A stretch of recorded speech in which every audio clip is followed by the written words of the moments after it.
Sir మంత్రి గారు చాలా ఎప్పుడు కూడా చెప్పింది చెప్తున్నారు.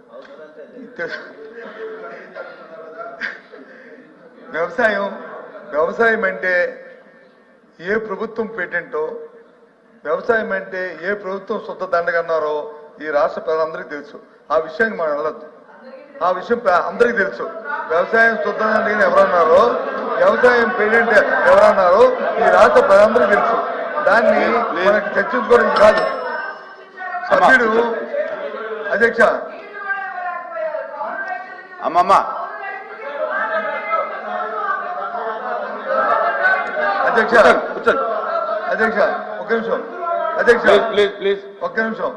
సభ్యుడు అడిగింది ఏంటి సార్, ఏమైనా సబ్సిడీ ఇస్తున్నారా మాకు తెలిస్తే చెప్పండి, తెలుసుకోకపోతే తెలుసుకొని చెప్తామని చెప్పండి. తప్ప అంతా కాదు.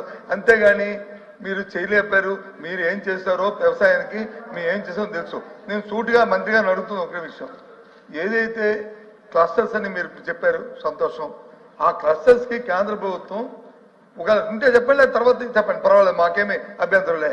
కానీ విమర్శలు పోదామంటే విమర్శలు డిస్కస్ చేసుకుందాం, ఆ చర్చల్లో డిస్కస్ చేసుకుందాం.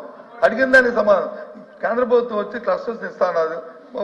ఉదాహరణకు వచ్చి మన ఉత్తరాంధ్రకు వచ్చి జీడికి వచ్చి క్లస్టర్ కింద రికగ్నైజ్ చేస్తామని చెప్పారు సంతోషం.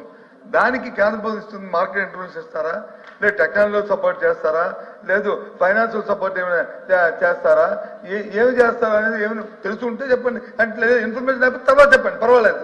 అంతేగాని మీరు ఉన్నప్పుడు చేస్తాం, మేము ఉన్నప్పుడు ఏం చేస్తాం, మీరు ఎవరికంతా చెప్పుకోవడానికి సమయం ఉంది, చెప్తాం. దయచేసి మీ దొరకతో సూటిగా ఆ ప్రశ్న వరకే చెప్పానండి. అందుకని కవిని అలా మా చెవులు గింగులు